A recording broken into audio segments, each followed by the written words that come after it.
Welcome or welcome back. This is Pairs World Knitting. I'm Jennifer, and this is a knitting podcast all about knitting, yarn adventures, and travel. Thank you very much for joining me today. In today's episode, I have my 2024 knitting intentions. With this, I feel like I have tried to fully analyze my 2023 knitting. This is the process, this is the product of knitting, and I had a great time last year. I want to continue to have an even better time this year as we move forward into 2024. I really feel like I went down that rabbit hole of analyzing everything I made in 2023. These can be found in the part 1 and part 2 videos, which featured garments and accessories and slipovers in another, the part 2 video. And I feel like I really had a great year of knitting. It brought me great joy. But of course wasn't perfect. So we have areas of growth to do and start with this year as well. My intention of this video is not only to speak at you about this, but speak with you, and that you're able to pick and choose what you wish to help you improve your knitting, to increase your joy of the passion that we all have of knitting. Let's get into all of it. What I'm wearing is the Amy Slipover. This is a design found in the Sandnes Garn magazine, Soft for Women, from a couple years ago. I went on detail about the details in my previous videos, one from the summer and a little bit from the 2023 Everything I Knit video, part 2. In general, this is a simple construction where you're knitting the back piece of the fabric, you're picking up at the sides for the shoulders, and then you're knitting the front piece of fabric. You pick up stitches for the neckline, you pick up stitches at the sides to create your border, and ribbing with ribbons to make the side ties, because it's a fully open piece of sides of this knitwear, the Slipover. It was great fun to make. The yarn I used is the Briggs and Little. I did 2 strands held together of their Sport. I believe this is their natural white. And then I paired one of those strands, the Briggs and Little Sport, with various colorful yarn to give it a popsicle effect. And I feel like it's a fun, bright knit that I think maybe if you look at the colors, you're thinking that's not really going to, it wouldn't work well with many wardrobes. But I'm going to be talking about color choice in a moment when I get into my knitting intentions. This actually goes really well with a lot of my pieces I already have in my wardrobe. That is the Amy Slipover by Sandnes Garn. Let's get into knitting intentions. So first of all, I want to start with the things that I feel like I did really well, I felt successful in, so that'll be a continuation. The second half and the chunkier half of today will be focusing on the areas of growth that I would like to have in my knitting. So let's do this. So my first continuation into 24 with my knitting intentions is my love affair of yarn. I love the texture, the color, the feel, the smell of yarn and rustic yarns. I've equally have come to terms with I like soft yarns as well. Again, when I really analyzed everything with data, I found that, you know, I wasn't as rustic as I had originally thought, even though for garments that is often the first choice for me are rustic yarns. So just continuing that, you know, admiration and adornment of yarn, allowing myself to make yarn purchases when I'm feeling really passionate about that specific yarn. And I'm going to feel happy about the purchases still, which I feel like I do already. When I'm talking about the love affair of yarn, I also want to talk about my love affair of color. I definitely am someone that my color palette in the winter months is often dark, which maybe you can't tell today because I'm trying to celebrate the sunshine, but it's often blacks and dark grays. Those are what I would call my winter neutrals. In summer, my neutral is white. I'm head to toe often in some kind of white. So I find with the knitwear for me that allows me to bring the pop of color if I can. Sometimes I do enjoy the monochromatic look, but I really feel like knitwear with garments and accessories allows me to play with the color in, you know, in fun ways and incorporate it into my wardrobe. I want to add in what I feel like I've tried to be mindful of, and I'm going to talk about the mindful piece as well, is that I'm mindfully choosing the colors for different reasons. So either it's colors that I feel like suit my skin tone, that make different things pop, of course, colors that I'm happy to work with, but also if I'm picking bright colors that there are going to go in my wardrobe. So I find I started really analyzing more on my own time. What are the pops of color that I'm finding like throughout my wardrobe that are maybe like not super traditional colors? And one is oranges. I really, since I've started making my clothes or making more of my clothes, I've really gravitated towards peaches, corals, oranges, bright oranges. And so I feel like even just knowing that piece, that allows me to feel like, you know, choosing an orange yarn or with an orangey warm hue, it goes with so many things in my wardrobe. I think this is going to become really evident as we move forward, and you check out the packing episode that I'm coming up with as well, with color options that I am choosing. My next continuation of intention I would like to have this year is mindfully choosing knitwear that I love styling in my wardrobe. So it doesn't totally differentiate from the yarn, where I'm picking again color and texture that does go into my wardrobe, but now it's almost like pattern choice, is items that not only are pleasurable to produce, but obviously I'm going to get a decent amount of wear of, and that go with a variety of options in my closet already. So these are the two big pieces that I want to continue moving forward. So it's just the yarn choice, and basically my pattern choices that I'm really happy with. This being said, we'll now get into the areas of growth, and this might conflict a little with what I said. I hope I'll make the tie for you in a moment. My biggest goal, and I feel potentially most challenging goal for myself this year, is the improvement of garment fit. What do I mean? Well, I have really thought about this process because, as you know, and if you've been following here or on Instagram, we've done a lot of ripping out. We have done a lot of recalculation and modification of garments big time. Accessories, yes, that's been an issue as well, but not as much as garments, because usually more time, more effort will go into knitting a garment piece. So where I am recalculating, modifying potentially the entire pattern, and these are paid for patterns that I just haven't potentially went through the proper process. I'm going to work through and hopefully share in a really concise way what my garment process was looking like up until today, and then what I want it to look like moving forward. So let's do this. So the current garment process that I have had up until now is I'm charmed by the yarn. And this is a continuation that I do want to have this year. I want to be able to pick yarn first that I'm feeling excited to knit with and wear. So these are yarns that are calling and speaking to me. The second piece of the process is I'm enchanted by a pattern. It can be either on Ravelry, through looking at Instagram.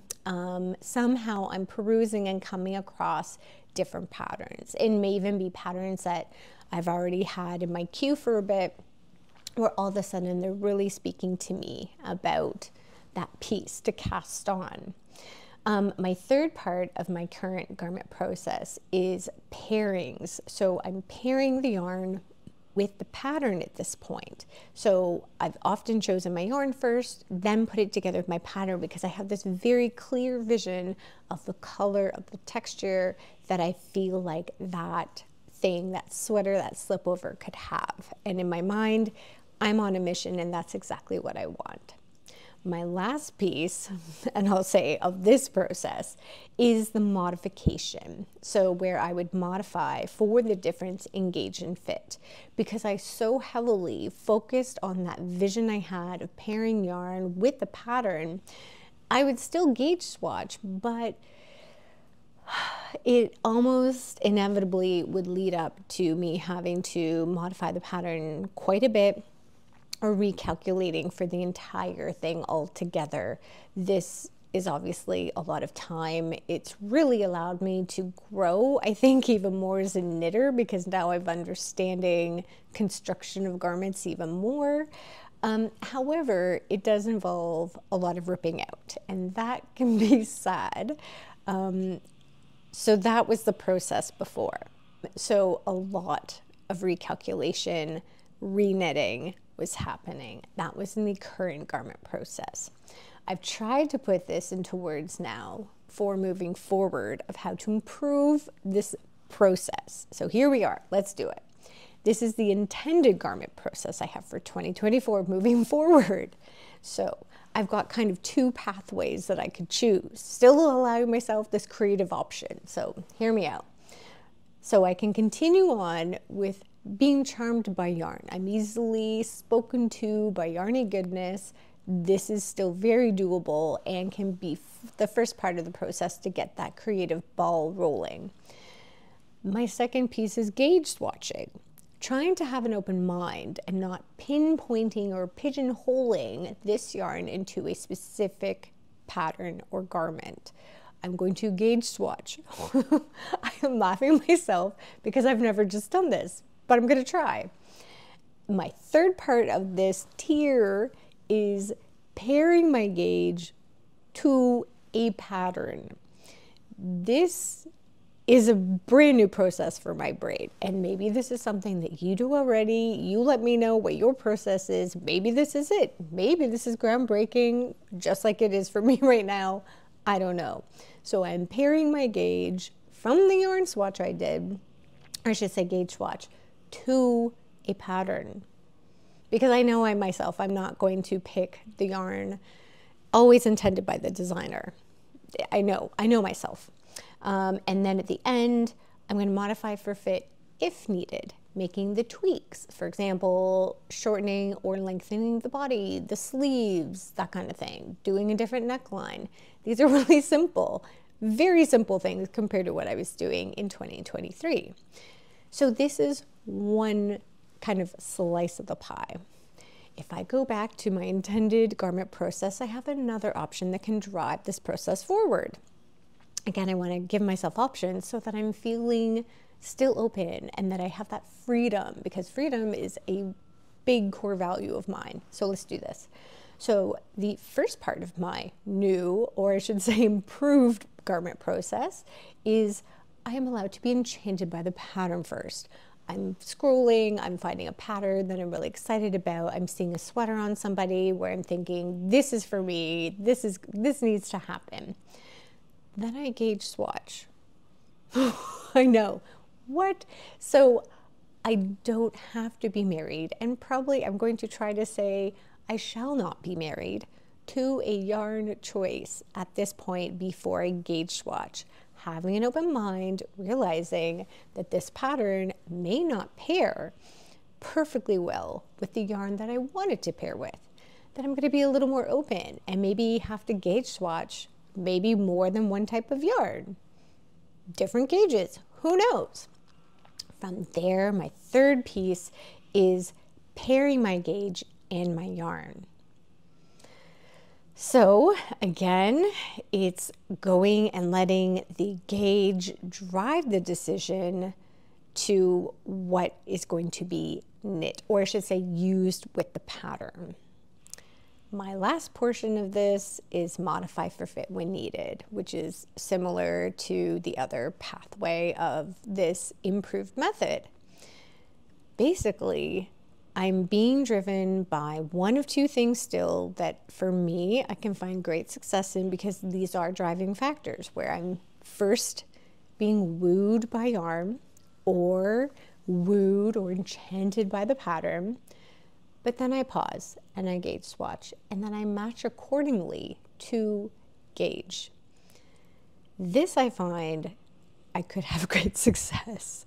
And again, these are probably really obvious to many of you, but I feel if you are somebody like me where you were going rogue, that's fine. We've learned, we're good. It was a good spot. There's a lot of positive things that came about it.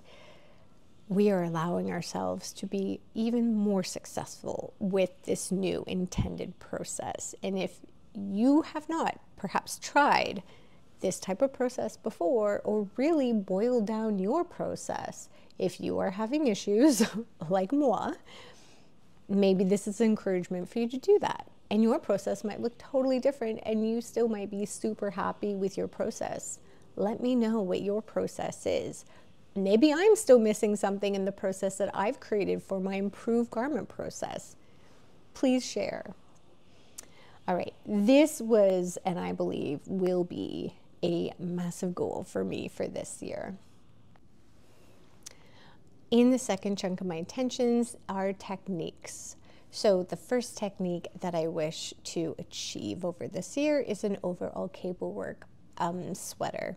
I've started this already. I mean, this so far is bringing me great joy, and I'm feeling really successful with this. Is the Moby sweater, specifically the Moby Sweater Junior with my gauge and size, and I'm loving it. This, I believe, was a great pattern to start with in my overall cable work sweater dreams, because it has a mix of real authentic cables with some faux cabling. So I feel like with the pattern design and the attention of the designer, this is a really approachable first cable work pattern to work with. So that is my cabling dreams or cabling intention. The second piece is color work. I have done color work garments and color work with accessories, but feel not super successful. So how I want to improve this is become more comfortable with stranded color work knitting, continuing to experiment with different techniques, be it two-handed or Norwegian. We're going to see which one I'm going to lean more towards now that I've started, you know, my modifications of how I'm knitting because of my shouldn't say shoulder, knitting injury in my elbow, the knitter's elbow that I had this year. So I think I'm pretty open to trying different techniques, especially now with color work. And how I wish to set myself up for success is include a pattern or work with a pattern that has a simple motif and a heavier gauge. A simpler motif allows me to hopefully feel more successful, that you know, I'm able to achieve that pattern. And again, you know, something for me that it is, oh goodness, like mirrored, where my brain is able to happily memorize that pattern instead of every row and every, you know, stitch being completely different than the last. A heavier gauge allows me to see that progress even quicker, and for me that is satisfying. So some patterns that I have here, I'm looking at the One Day Selbu mittens. This is a mitten design by Sophie Hagensen. This looks nice and simple, has overall color work. It's tiny, there's 2 mitts, so it could be fun. The second option I have is the Tecumseh, I believe, sweater or pullover. This is a very simple color work sweater designed by Caitlin Hunter of Boylan Knits. And again, just has 2 definitive motifs in different parts of the sweater. This I could find great success in. All right, now I want to go into fiber choice. So my intention for this year is to begin to work with plant fibers. As you may have seen in my whips video, I am not one to undergo knitting with plant fibers. I have started a few, but I have never really finished a lot of anything, any knitting in plant fibers. So how am I going to get there? I figured was colors that are exciting to me, colors that I want to knit with. So if you saw my last video, I picked a blend of plant fibers that's that bright orange that I adore. The second piece are blends that make the process feel good to me, something that I'm happy to work with them in that process of knitting. Other kind of components of my knitting intentions for this year is to continue to build this knitting community, and for me to continue to be a part of the knitting community as well. So I wish to continue on with these YouTube episodes. I adore knitting. I love sharing about it. So this I wish to continue moving forward. I wish to continue to attend knitting festivals, to meet beautiful fiber folks that are passionate as well. And with that, classes. I took my very first knitting class a few weeks ago and found great joy in learning a new technique and also having someone physically there to help instruct, guide, and help when you've made a mistake. That was amazing. So classes moving on into the future, and there is Knit City Canada coming up with tickets going on sale, and by the time this airs, tickets would have been on sale already. So it's kind of two birds, one stone, knitting festival and classes. And then for me, the last component of that knitting community piece is knit nights. To maybe attend a little more knit nights than I do. I find when it's cold and dark, I'm not always super jazzed to head out for any reason out of the house, but I really, once I'm there, I love it. I love chatting with the people. I love knitting. I love asking questions and continuing to build that community. So that is that last goal of my knitting community. Outside of this, outside of knitting, and I'm saying this out loud, I wish to run 15 kilometers. I am someone that started running in, I think high school is when I started for fun. I won't go on about the whole running journey, but it did bring me great joy. I never saw myself as an athlete, but in high school really bloomed with someone that loved moving my body and joined so many different teams. Running was a thing I could do on my own with not a lot of equipment, and it burned off a lot of steam, I think. I've continued to run in ebbs and flows, and yeah, I'm running 10 kilometers usually in a go, which I never could have seen myself doing before, which is funny because I'm at obviously my oldest age, but running the most I've ever run in my life and really enjoying that. I've given myself permission to slow down, but increase my distance. So a little side note from knitting intentions is running, and I think 15 kilometers is really achievable for one run. Doesn't mean I'm going to do it every week, but I think it'd be fun. Okay, those are my knitting intentions.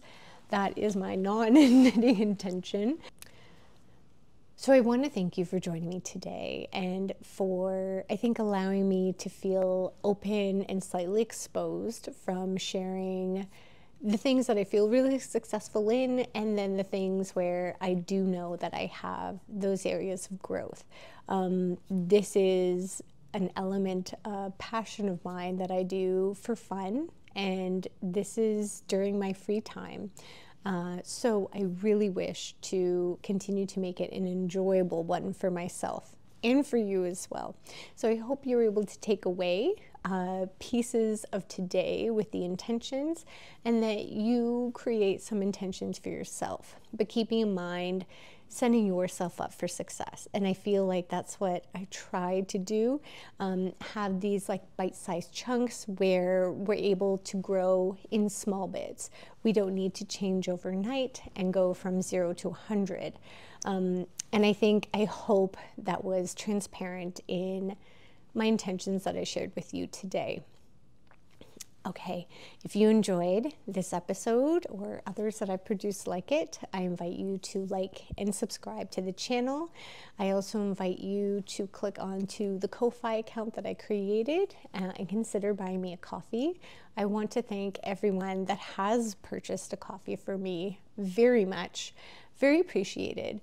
And I still feel every time I get a little boop, like a little message that says, you know, this person bought you a coffee, my heart does grow, because I feel like not only have you spent time of your personal day watching me and my yammering on about yarn and knitting, but you've actively clicked on to the donations page, and I feel so thankful. So a big thank you to those lovely folk, and a very lovely thank you to you as well for tuning in today and potentially liking and subscribing. All right, I hope you find great joy in your knitting today and come up with your very own knitting intentions for 2024. Take care, and until next time.